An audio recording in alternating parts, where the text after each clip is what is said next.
우리가 같이 하나님 말씀 보겠습니다. 사무엘상 21장 1절에서 9절까지 말씀입니다. 사무엘상 21장 1절에서 9절까지 말씀 우리가 같이 한 절씩 교독하시겠습니다. 다윗이 노베 가서 제사장 아히멜렉에게 이르니 아히멜렉이 떨며 다윗을 영접하여 그에게 이르되 어찌하여 네가 홀로 있고 함께하는 자가 아무도 없느냐 하니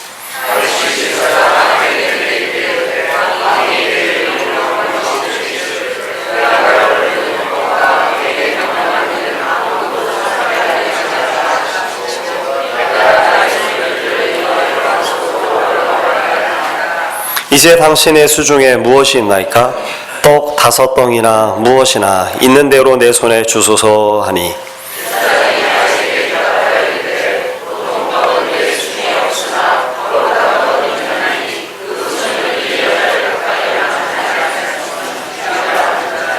다윗이 제사장에게 대답하여 이르되 우리가 참으로 3일 동안이나 여자를 가까이 하지 아니하였나이다. 내가 떠난 길이 보통 여행이라도 소년들의 그릇이 성결하겠거든 하물며 오늘 그들의 그릇이 성결하지 아니하겠나이까 하매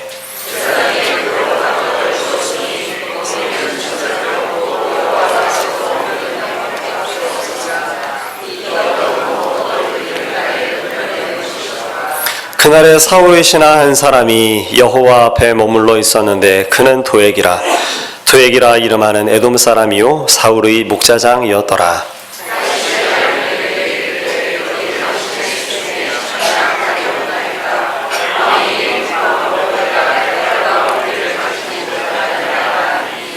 제사장이 이르되 네가 엘라 골짜기에서 죽인 블레셋 사람 골리앗의 칼이 보자기에 쌓여 에봇 뒤에 있으니 네가 그것을 가지려거든 가지라. 여기는 그것밖에 다른 것이 없느니라 하는지라. 다윗이 이르되 그 같은 것이 또 없나니 내게 주소서 하더라. 아멘. 2020년 1월 첫째 주일을 지난 지 채 이제 한 달도 되지 않았습니다. 그런데 또 설명절을 저희가 또 맞이하면서 다시 또 서로가 서로에게 새해 복 많이 받으십시오. 그런 인사들을 많이 건넸었죠. 우리가 한번 좌우에 계신 분들과 다시 한번 인사하시면 좋겠습니다. 새해 복 많이 받으십시오. 같이 한번 인사 나누시겠습니다. 우리가 2020년 우리 교회의 표어를 나의 힘이신 여호와여 내가 주를 사랑하나이다 라고 하는 고백으로 또 우리의 표어로 삼으면서 우리가 다윗의 인생을 먼저 함께 말씀 속에 살펴보고 있습니다. 지난주에 우리가 함께 나눴던 말씀들을 그래도 잠시 좀 상기할 수 있기를 원하는데요. 우리가 한번 18장 29절 말씀을 우리가 한번 잠시 보겠습니다. 18장 29절 말씀 같이 한번 한 목소리로 읽어보겠습니다. 사울이 다윗을 더욱 두려워하여 평생의 다윗의 대적이 되니라. 아멘. 사울이 다윗을 두려워했다고요. 그런데 그 두려움이 더욱 다윗을 두려워했다고 우리가 지난주에 같이 이 말씀을 함께 나눴습니다. 비록 창자루를 잡고 그 창으로 다윗을 벽에 박으려 했던 것이 사울이었지만 창자루를 잡은 것이 사울이었고 그 창의 표적이 된 것이 다윗이었지만 권력을 가진 이가 사울이었고 권력의 희생자가 되기 쉬운 이가 바로 다윗이었지만 그러나 그 가운데에서 도리어 두려워하는 것은 사울이 다윗을 두려워했다라고 성경은 우리에게 들려주고 있는 것이죠. 그리고 그 까닭을 우리는 지난주의 말씀 속에서 살펴보았습니다. 왜, 어째서 사울이 다윗을 두려워했는가? 창자루를 잡았고 권력을 가지고 있고 힘을 가지고 있음에도 불구하고 왜 사울은 더욱 다윗을 두려워할 수밖에 없었는가? 그것을 우리는 말씀 속에서 참으로 두려워해야 할 자를 두려워하지 않고 두려워하지 않아도 좋을 자를 두려워하고 있는 사울의 그 됨됨이 때문이었다고. 눈에 보이지 아니한다 하여서 참으로 두려워해야 할 하나님을 두려워하지 않고 눈에 보이는 백성을 두려워하고 눈에 거대하게 보이는 골리앗을 두려워했던 사울이었기 때문에 참으로 눈에 보이지 아니하지만 두려워해야 할 그 하나님을 두려워하지 않고 있었기 때문에, 그래서 사울은 다시 또 다윗을 두려워하는데 더욱 두려워했다고요. 두려워할 대상이 아닌 자기 자신의 휘하에 있는 용맹한 장수임에도 불구하고 그 다윗을 두려워하는 사울의 모습을 우리가 지난주에 말씀 속에서 살펴보았습니다. 그래서 오늘 다시 한번 우리가 사무엘상 21장 말씀을 시작하기에 앞서서 눈에 보이지 아니하지만 참으로 실제적이고 참으로 두려워해야 할 우리 하나님을 두려워하는 저와 여러분 우리 모두가 되시기를 간절히 소망합니다. 지극히 두려운 분이시지만 그러나 또한 스스로를 내어주기까지 우리를 사랑하셔서 당신의 아들 예수 그리스도를 십자가에 못 박으신 우리 하나님. 그래서 오늘 우리가 하나님을 참으로 두려워하지만 또 그 하나님을 지극히 사랑하는 하나님의 사람들이 되시기를 다시 한번 소망합니다. 궁금하지 않으십니까? 다윗을 더욱 두려워해서 평생에 다윗을 대적으로 삼고 다윗을 죽이려고 했던 그 사울 앞에 다윗이 과연 어떠한 모습으로 반응했을지, 그 실제적인 두려움의 위협 속에서 다윗은 어떻게 살았을지 여러분 혹시 궁금하지는 않으신지 말이죠. 사울의 다윗에 대한 그 위협은 매우 집요한 것이었습니다. 지난주에도 우리가 잠시 살폈지만 수금을 타고 있던, 그러니까 악기를 연주하고 있는 다윗을 죽이려고 창을 들어서 다윗을 벽에 박아버리려고 하기를 수차례 했었고요. 사울에게 두 딸이 있었죠. 메랍과 미갈이라고 하는 두 딸이 있었는데 그 메랍과 미갈을 결혼이라고 하는 미끼로 사용해서 블레셋 사람들을 차도살인의 도구로 삼아 다윗을 죽이려고 한 것도 두 차례나 있었습니다. 그러나 그 일들 가운데 다윗은 그 어려움의 순간, 그 위협의 순간을 넉넉히 이기고 감당했던 것이죠. 당시 정치 권력을 쥐고 있는 것이 사울이라고 한다면 여러분 이스라엘 사회에서 정치적인 권력이 아니라 영적인 권위를 가지고 있는 사람이 있습니다. 그가 바로 사무엘이죠. 다윗이 사울에게로부터, 그러니까 정치 권력으로부터 핍박을 당해서 도망을 치게 되어지자 어디로 도망을 했는가 하면 사울에게로 그 몸을 의탁합니다. 사무엘에게로 그 몸을 의탁합니다. 그런데 여러분 우리가 성경 속에서 봅니다. 정치 권력의 힘을 가지고 있던 사울의 그 위협이 사무엘에게 피한, 당시 그 사회 가운데서 영적인 가장 큰 권위를 갖고 있었던 사무엘에게 다윗이 피했지만 그 사울의 창끝을 피하지 못하게 하고 있었습니다. 사울과 다윗 사이에 중재자 노릇하려고 했던 이가 사울의 아들이었던 요나단이었습니다. 요나단이 다윗과 사울 사이에서 중재 노력을 하기 위해서 사울 앞에서 다윗을 위한 변호를 하죠. 그런데 여러분 어떤 일이 있었는지 아시죠? 사울이 다윗을 위해서 변호하고 있는 요나단을 죽이려고 하는 지경까지 나아갑니다. 그러니까 피할 길이 없는 것입니다. 한 번, 두 번 창을 던져오는 것은 피할 수도 있다 여겨지고 음모와 흉계가 있는 것도 피할 수 있을지 모르겠지만 영적 권위를 가진 사무엘에게 피해도 피할 수가 없고 그 아들인 요나단의 중재 가운데도 그 중재가 통하지 않는 지경이라고 한다면 이스라엘 땅 가운데에서 다윗이 더 이상 피할 곳이라고는 없는 것이죠. 그래서 그가 큰 슬픔을 가지고 도망길에 오르게 되어지는데 그 큰 슬픔으로 도망길에 오르는 장면을 20장 40절 말씀은 이렇게 기록했습니다. 20장 40절 말씀을 41절 말씀을 제가 한번 읽어드리겠습니다.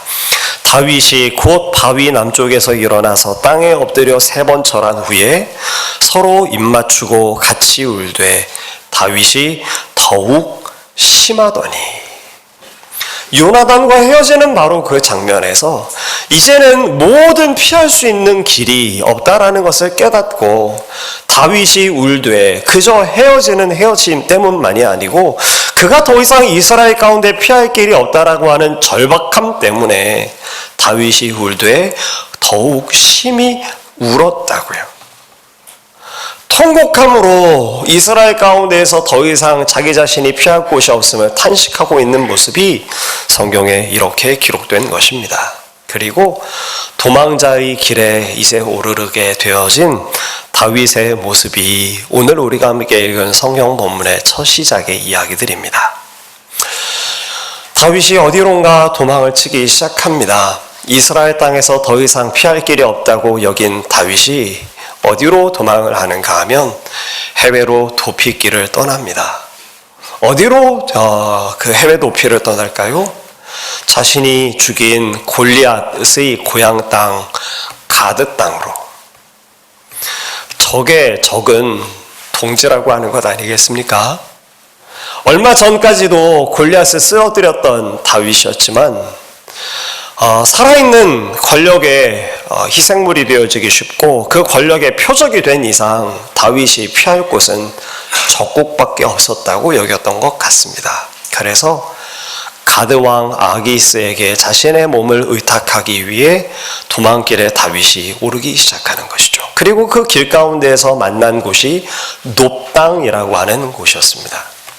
그 놉이라는 곳에는 무엇이 있었는가 하면 하나님의 성막이 있었고요.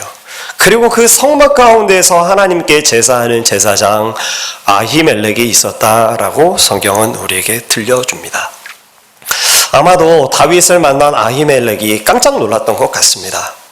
다윗의 행색이 초라하기 그지없어서 그 모습이 궁색해 보여서 아히멜렉이 깜짝 놀라 질문을 던지죠.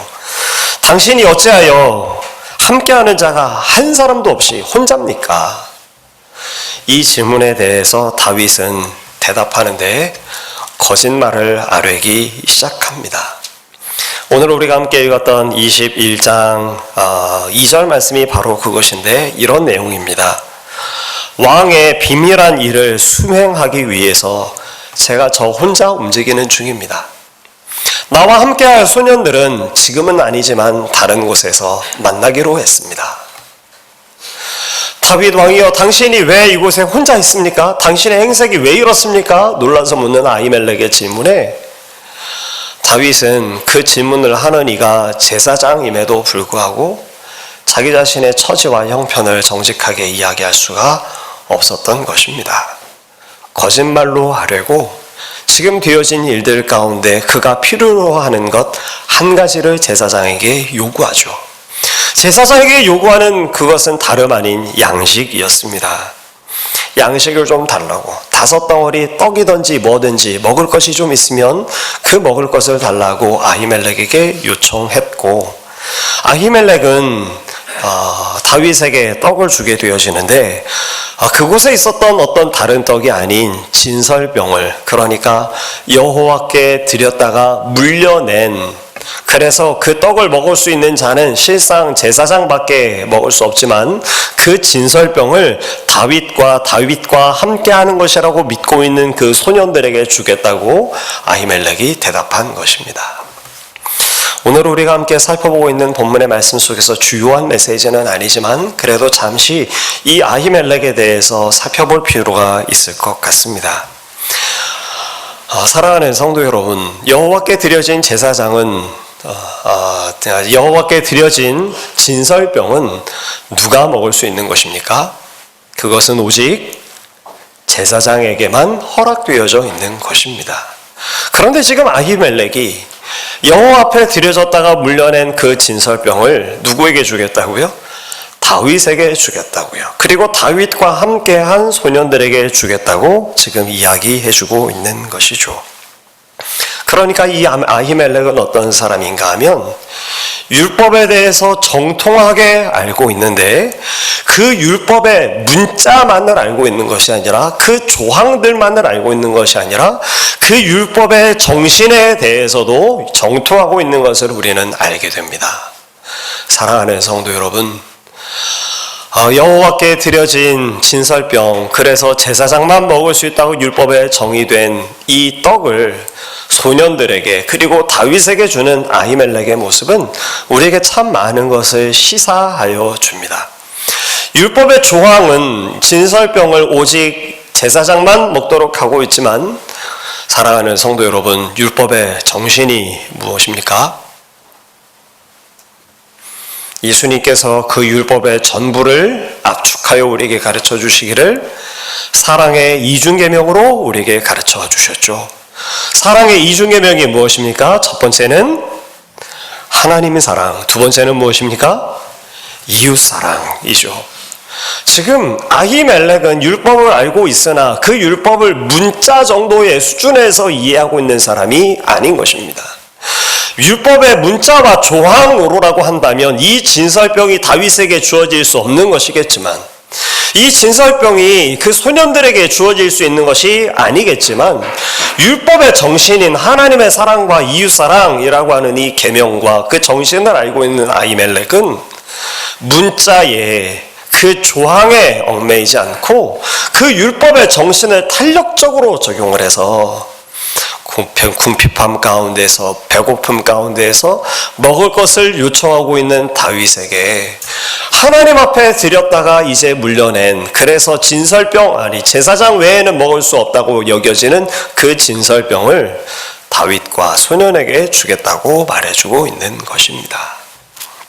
그렇게 해서 이 다윗이 양식을 얻습니다. 아히멜렉이 준 그 양식을 힘입어서 배고픔을 면한 다윗이 둘째로 구하는 것이 있죠. 두 번째로 구하는 것은 어떤 다른 것이 아닌 무기였었습니다. 가드 땅의 아기스에게 가기까지 혹시 있을지 모를 여러 많은 위협들, 어려움들에 대해서 대비하기 위해 배를 불려야 하고 또 자기 자신의 몸을 지키기 위한 무기가 필요했던 것이죠. 이 장면의 대화가 8절과 9절 두 절의 말씀인데요. 그 대화의 장면을 제가 한번 다시 읽어드리도록 하겠습니다. 다윗이 아히멜렉에게 이르되 여기 당신의 수중에 창이나 칼이 없나이까? 왕의 일이 급함으로 내가 내 칼과 무기를 가지지 못하였나이다 하니, 지금 다시 또 그 무기를 구하며 아히멜렉에게 거짓말을 하고 있는 것이죠. 그렇게 해서라도 무기를 얻어야 할 만큼 다급한 상황인 것입니다. 그리고 9절 말씀 이렇게 기록하고 있습니다. 제사장이 이르되 네가 엘라 골짜기에서 죽인 블레셋 사람 골리앗의 칼이 보자기에 쌓여 에봇 뒤에 있으니 네가 그것을 가지려거든 가지라. 여기는 그것밖에 다른 것이 없느니라 하는지라. 다윗이 무엇이라 대답했는가 하면, 다윗이 이르되 그 같은 것이 또 없나니 내게 주소서라고 대답했다라는 것입니다. 여러분, CCM 복음 성가 중에서 주님과 같이 내 마음 만지는 분은 없네 라고 하는 찬송을 혹시 아시나요? 주님과 같이 내 마음 만지는 분은 없네 라고 하는 그런 찬송입니다. 아마 아시는 분도 계시고 또 익숙지 않으신 분도 아마 계실 텐데, 이 노래가 원노래는 영어로 되어진 노래입니다. 그래서 그 노래의 가사가 이렇게 되어 있습니다. There is none like you. No one else can touch my heart like you do. 이렇게 되어 있습니다. There is none like you. 당신과 같은 분이 없습니다. No one else touch can my heart like you do. 당신이 하시는 것처럼 제 마음을 만지시는 분도 없습니다. 라고 하는 그런 노래입니다. 이 노래가 어디서 나온 것인가 하면 시편 86편 8절에 있는 말씀을 원용해서 찬송한 그런 찬송인 것 같아 보이는데요. 시편 86편 8절 말씀에 이렇게 되어 있습니다. 주여, 주와 같은 이 없습니다 라고 하는 그런 고백이죠. 그런데 제가 이 이야기를 지금 들려드리는 까닭은 다윗이 고백하고 있는, 다윗이 아히멜렉 제사장에게 골리앗의 칼이 있다라고 하는 그 소식을 듣고 그 칼을 달라고, 그 같은 것이 또 없나니 내게 주소서라고 하는 그 고백이 형식상 동일한 그런 형식을 갖고 있기 때문에 그렇습니다. 영어 성경에는 다윗이 말한 9절 말 9절의 후반부, 그러니까 그 같은 것이 또 없나니 내게 주소서라고 하는 이 구절을 이렇게 번역했습니다. There is none like it. Give it to me. 주님 외에는 주님 같은 분이 없습니다 라고 고백하던 그 입술에 똑같은 고백과 형식을 가지고 그것 같은 것이 없습니다, 그보다도 더 좋은 게 어디 있겠습니까? Give it to me. 그것을 내게 주십시오 라고 다윗이 골리앗의 칼을 요청했다고 성경은 우리에게 들려주고 있는 것이죠. 다윗이 어떤 사람입니까? 사무엘상 17장의 말씀들 속에서 골리앗과의 전쟁, 전투 속에서 골리앗 공포증에 사로잡힌 이스라엘 앞에 여호와 하나님께 사로잡힌 이념과 그리고 여호와 하나님께 사로잡힌 정체성을 가지고 나아가 물맷돌을 가지고 골리앗을 향해서 달려갔던 이가 다윗이었습니다. 그가 외쳤던 그 외침의 구절을 성경은 이렇게 기록했습니다. 너는 칼과 창과 단창으로 내게 나아오거니와 나는 만군의 여호와의 이름, 네가 모욕하는 이스라엘 군대의 하나님의 이름으로 내게 나아가노라. 여러분 17장 47절 말씀도 다시 한번 보실까요? 17장 47절 말씀을 보면 다윗이 골리앗을 향해서 이와 같이 외치며 나아갑니다. 17장 47절 말씀 같이 한번 한 목소리로 읽어보겠습니다. 또 여호와의 구원하심이 칼과 창에 있지 아니함을 이 무리에게 알게 하리라. 전쟁은 여호와께 속한 것인즉 그가 너희를 우리 손에 넘기시리라. 다윗이 무엇이라고 이야기하고 있었는가 하면 여호와의 구원하심이 칼과 창에 있지 않다. 전쟁은 여호와께 속한 것이다 라고 외치며 골리앗에게 달려나갔었습니다. 그런 그가 오 주여 주님 같은 이가 없습니다 라고 고백하던 다윗이 지금 오늘 우리가 함께 읽고 있는 21장 9절 말씀 속에 무엇이라고 말하고 있는 것이죠? 이 같은 것이 없습니다. There is none like it. 이것 같은 일이 없습니다. Give it to me. 그걸 내게 주십시오. 여호와의 구원이 창과 칼에 있지 않다라고 외치던 다윗이 지금 무엇을 의지하고 있는 것입니까? 여호와의 칼을 의지하고, 아니 골리앗의 칼을 의지하고 있는 것입니다. 골리앗의 칼과 창을 비웃던 다윗이 골리앗의 무기를 의지하고 오늘 성경은 우리에게 들려주는 이야기 속에 그저 골리앗의 칼에 의지하는 것으로만 그치지 않는다라고 우리에게 이야기를 해줍니다. 21장 10절 말씀을 한번 보십시오. 제가 한번 읽어드리겠습니다. 21장 10절 말씀. 그날에 다윗이 사울을 두려워하여 일어나 도망하여 가드왕 아기스에게로 가니. 누가 누구를 두려워했다고요? 다윗이 사울을 두려워했다고요. 17장 29절에 우리가 방금 전 살펴보지 않았습니까? 사울이 다윗을 더욱 두려워하니라 그러지 않았습니까? 그런데 이제 오늘 우리가 함께 읽고 있는 21장의 상황에 있어서는 다윗이 사울을 두려워했다라고 우리에게 이야기해주고 있는 것입니다. 여기서 그칠까요? 그치지 않습니다. 12절 말씀을 다시 한번 보시죠. 21장 12절 제가 읽어드리겠습니다. 다윗이 이 말을 그의 마음에 두고 가드왕 아기스를 심히 두려워하여. 어찌된 일인 것인가요? 골리앗 공포증에 사로잡혔던 이스라엘 앞에서 여호와 하나님께로부터 말미암은 정체성을 가지고 여호와의 구원은 칼과 창에 있지 않다라고 외치던 다윗이 어떻게 해서 이제는 다윗을 더욱 두려워하는 사울을 오히려 두려워하며 저 이방의 왕, 할례 받지 못한 이방 땅의 왕 아기스를 두려워하는데 심히 두려워하는 지경까지 이르렀는가 말이죠.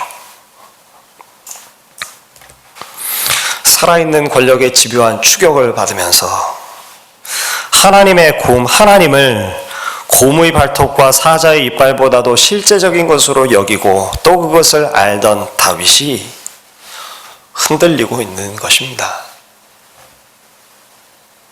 넉넉히 이기고 사울이 아무리 다윗을 괴롭혀도 그 괴롭힘 가운데에서 다윗이 두려워하지 않는다면 참 좋을 것이겠지만 성경은 오늘 우리에게 무엇을 보여주고 있는가 하면 그 하나님의 정체성을 가지고 있었던 골리앗을 물맷돌로 무너뜨렸던 여호와의 구원이 칼과 창에 있지 않다라고 선언했던 다윗도 집요한 위협과 지속적인 고난과 고통 속에 실망과 낭망 속에 거짓말로 점철되어진 그리고 그렇게 해서라도 자기 자신의 생명을 지키려고 하는 골리앗의 칼을 비웃던 다윗이 골리앗의 칼을 의지하고 사울을 두려워하며 할례 받지 못한 이방 땅 가드왕 아기스를 심히 두려워하는 지경까지 나아가게 됐다고 성경은 오늘 우리에게 들려주고 있는 것입니다. 이것이 오늘 우리가 함께 읽고 있는 성경의 이야기입니다. 오늘 우리 하나님의 말씀이 우리에게 무슨 이야기를 들려주시는 것일까요? 그것은 바로 오늘 우리 인생들의 연약함이 어떠한 것인가를 다윗을 통해서 보게 하시는 줄을 믿습니다. 우리의 인생의 삶은 디즈니 동화 같지 않습니다. 디즈니 동화는 어려움이 있다가도 그 어려움을 왕자님을 만나서 혹은 극적인 어떤 도움을 얻어서 넉넉히 이기고 그 다음부터 행복하게 사는 것으로 이야기가 되어지지만 사랑하는 성도 여러분, 우리의 실제적인 삶은 그렇지 않은 것이죠. 골리앗을 쓰러뜨린 다윗이 그 이후로도 더 승승장구하고 어려움이 있어도 그 어려움을 모두 다 이기고 그리고 승리하는 모습을 보여준다면 우리의 마음에 시원함은 있을지 모르겠지만 그것이 실제 우리의 인생들과는 동떨어져 있는 것을 우리는 알 것입니다. 그리고 성경은 오늘 우리에게 보여주죠. 그 다윗도 지속되어지는 위협과 어려움 속에 낙마하고 넘어지고 있는 모습을 두려워하지 말아야 할 것을 두려워하는 지경까지 이루고 있음을 성경은 오늘 우리에게 보여주고 있는 것입니다. 어제 그저께였던 것 같습니다. 전에 제가 섬기던 교회에 청소년부에 있던 중학생, 그냥 예원이 친구죠. 중학생 친구와 약 한 1시간 정도쯤 이야기를 좀 나눌 기회가 있었습니다. 좀 이렇게 저렇게 좀 대화가 좀 필요하다고 해서 엄마 아빠가 아이를 좀 데리고 왔었고 그래서 아이랑 이런저런 이야기를 좀 나눴어요. 그 나눴던 이야기들 가운데서 아이의 이야기를 듣고 제가 이런 질문을 던진 적이 있었습니다. 친구야, 너는 하나님이 살아계시는 걸 믿니? 이 아이가 지금 이제 중2입니다. 내년에, 그러니까 올해 중3이 되는 친구죠. 너는 하나님이 살아계시는 걸 믿냐? 제가 이렇게 물었습니다. 그랬더니 이 친구가 이렇게 대답해요. 이 아이는 초등학교 때부터 이제 저희 교회를 통해서 예수님을 믿기 시작했고 그렇게 해서 함께 예배를 나왔고 그리고 이 아이 덕분에 엄마와 아빠가 교회 생활을 시작하게 됐던 그런 아이입니다. 이 아이가 이렇게 대답해요. 빙글씩 웃으면서 멋쩍은 듯 머리를 긁으면서 저에게 대답하는 거죠. 제가 어릴 때는요, 하나님이 살아계신 걸 너무나도 확실하게 믿었는데 중학생이 되고 지금은 때때로는 잘 모르겠어요. 그러는 거예요. 그런데 그 이야기를 이렇게 들으면서 제 속에 정답이 있기는 있지만 그 정답을 말하기가 어렵더라고요. 아니야, 틀렸어, 하나님 살아계셔 라고만 이야기한들 그것이 이 아이에게 과연 들려질까? 어떤 설득력을 가질까? 라는 생각이 들어서 뻔한 답이고 너무나도 분명한 답이지만 그 말을 못하고 가만히 잠시 있었습니다. 그리고 제가 이렇게 질문을 던졌어요. 그렇구나. 근데 너 보기에 나는 어떨 것 같니? 물어봤습니다. 네 보기에 나는, 목사님은 하나님을 살아계시는 거 정말 믿을 것 같니? 아니면 믿지 못할 것 같니? 이렇게 질문을 던졌습니다. 그랬더니 저를 이렇게 한번 쳐다보더니 빙긋이 웃으면서 이렇게 대답하는 거예요. 그래도 목사님이시니까 믿으시겠죠. 그러는 거죠. 그래서 제가 얘기했습니다. 그래, 맞다. 목사님은 하나님이 살아계신 걸 믿지. 아니, 믿는 것뿐만이 아니라 알지. 그건 분명하니까. 그런데 말이야, 하나님이 살아계신 거 분명히 알고 또 그것을 믿지만 그 하나님의 살아계신 게 어떨 땐 목사님한테도 멀게 느껴지고 또 때때로는 희미하게 여겨질 때가 있다. 목사님만이 아니야. 사실은 예수님을 믿는 많은 사람들이 그래. 언제 주로 그런가 하면 두 가지의 경우 때 그러는데, 첫 번째는 친구야, 너 혹시 여자친구 있은 적 있었니? 그랬더니 있었대요. 근데 말이야, 그 여자친구가 가까이 만날 때는 너무나도 가깝고 좋지만 안 보면 어떻든 멀어지지 않든 똑같다.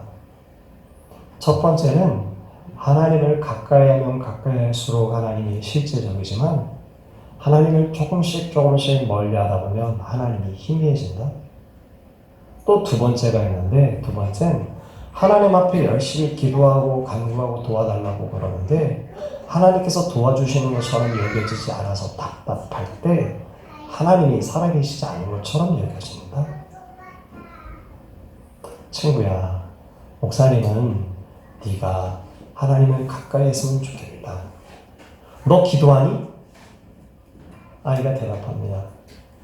어렸을 때는요, 매일 밥 먹을 때 3번씩 기도하고요, 잠자기 전에 꼭 기도했는데 요즘은 생각날 때만 기도해요. 그래서 제가 다시 물어봤죠. 근데 생각날 때가 별로 없지? 그렇다는 거예요. 그래, 하나님이 살아계신 게 분명한데 그 하나님이 살아계신 걸 알려면 난 네가 하루에 몇 번이라도, 한 번이라도 하나님 앞에 기도하고 그리고 성경을 읽었으면 좋겠다. 그렇게 좀 해보자. 그러면서 이제 그 뒤에 이제 여러 가지 이야기들을 했었습니다. 사랑하는 성도 여러분, 오늘 우리는 성경 속에서 그렇게 호쾌하거나 즐겁거나 기쁜 혹은 흠모할 만한 이야기들을 발견하지 않습니다. 다윗이 이기면 참 좋을 것 같은데 오늘 우리가 함께 읽은 본문의 말씀 속에 다윗은 어떻습니까? 넘어지고 있습니다. 흔들리고 있습니다. 누군데요? 여호와의 구원이 칼과 단창에 있지 않다라고 외치던 다윗마저도 집요한 사울의 추격과 유혹과 어려움 속에서, 낭망 속에서 그가 어느덧 골리앗의 칼을 의지하는 인생이 되어버리고 말았음을 사울이 다윗을 더욱더욱 두려워하고 있었는데 도리어 이제는 다윗이 사울을 두려워했다고. 아니, 심지어 할례받지 못한 가드왕 아기스를 심히 두려워했다고 하는 장면에까지 이르는 모습을 우리는 성경 속에서 보고 있습니다. 그런데 여러분, 이 다윗을 보시면서 다윗을 비난할 마음이 혹시 생기십니까? 다윗을 정죄할 마음이 혹시 생기십니까? 도리어 다윗의 이야기를 보면서 오늘 우리들의 모습을 발견하지는 않으십니까? 바로 내 모습을 발견하지는 않으신가 말이죠. 오늘 우리가 멈추어야 될 자리가 바로 여기입니다. 물론 다윗의 인생을 우리 하나님께서 붙드십니다. 그래서 마침내 어떤 고백을 하게 하시던가요? 나의 힘이신 여호와여, 내가 주를 사랑하나이다 라고 하는 고백에까지 다윗은 하나님 앞에 드리게 됩니다. 그렇지만 그것은 바로 지금 이 자리에서 드리고 있는 고백은 아닙니다. 지금 다윗은 어떤 모습 가운데 있습니까? 사울을 두려워하고 할례받지 못했다라고 비웃던 가드 땅의 왕 아기스를 심히 두려워하고 여호와의 칼이, 여호와의 구원이 칼과 창에 있지 않다라고 외치던 다윗이 골리앗의 칼을 의지하는 지경 가운데 있습니다. 왜 이야기를 우리에게 들려주는 것일까요? 다윗을 통해서 우리 인생의 연약함을 다시 한번 직시하도록 객관적으로 볼 수 있도록 성경은 우리에게 말씀해주고 있는 것입니다. 여호와 하나님을 의지하는 그 의지 안에 출발점이 있습니다. 그 출발점은 우리의 연약함을 인정하는 데서부터 시작합니다. 다윗을 정죄하거나 다윗을 비난하거나 믿음으로 이기지 못했다고 비난하는 모습이 아니라 바로 그 모습이 오늘 우리들의 모습인 것을 말씀과 기도에 조금만 멀리하면 여러분 어떤 일이 생기던가요? 하나님이 희미해집니다. 위험과 고난이 조금만 지속돼도 김병의 효자 없다고 우리에게 어려움이 조금만 지속되어서도 하나님이 정말 살아계시나? 하나님이 정말 우리 기도를 들으시나? 왜 하나님께서 응답하시지 않지? 라고 하는 의문을 품는 것이 연약한 우리들의 인생들입니다. 그리고 성경은 오늘 우리로 하여금 다윗을 통해 그러한 우리의 모습을 직시하고 보도록 성경은 우리에게 가르쳐주고 있는 것이죠.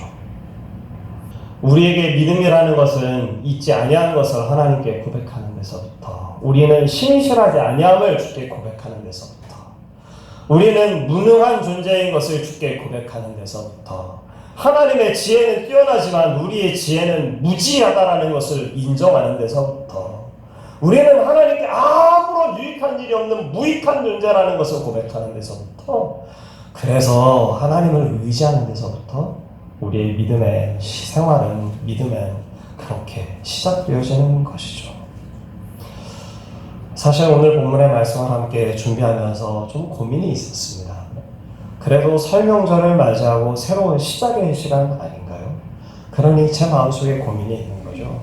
그러면 뭔가 그래도 좀 이렇게 긍지를 갖고 자부심을 갖고 꿈을 가지면서 출발하는 그런 말씀을 좀 전해야 되지 않을까? 잠시 사무엘서를 접어두고 다른 말씀을 좀 찾아볼까? 왜 고민하지 않았겠습니까? 그렇지만 이 첫 출발이, 우리의 연약함을 인정하고 하나님의 도우심을 구함으로 시작하는 첫 출발이 어쩌면 더 의미 있고 더 중요한 출발점이다 모르겠다라는 생각을 갖게 됐습니다. 오늘 이 시간 우리가 하나님 앞에 나아가 기도하면 좋겠습니다. 오늘 우리가 다윗의 넘어지는 모습, 유약한 모습을 다시 또 말씀 속에서 발견하면서 이것이 남의 이야기가 아니오 바로 오늘 우리들의 연약함인 것을 주께 고백합니다. 세상을 이길 만한 믿음이 있는 것 같다가도 정작 세상의 위협 가운데 우리가 서 있노라면 우리가 어찌 이 세상을 이길까 두려워하게 됩니다. 하나님의 말씀과 또 주의 성령의 도우심 가운데에서 세상을 이길 것 같은 자신감을 갖고 있다가도 말씀과 기도를 조금만 게을리하여도 하나님이 희미하게 느껴지는 우리들의 연약한 모습들입니다. 아버지, 오늘 우리가 새로운 한 해를 다시 또 시작하면서 우리의 연약함을 주 앞에 고백하고, 비록 우리는 무능하고 비록 우리는 무지하지만 전능하시고 그 지혜가 뛰어나신 우리 하나님을 의지합니다. 우리가 연약하기에 우리를 도우신 하나님으로 인해서 하나님, 우리 하나님의 살아계심을 분명히 드러나게 하여 주시고, 하나님 우리 아버지께서 우리를 도와주셔서 세상을 이기게 하시는 그 이김이 오직 우리 아버지께만 있는 것을 우리 모두가 고백할 수 있도록 주님 우리를 도와주시옵소서. 예수님의 이름으로 간절히 기도합니다. 아멘.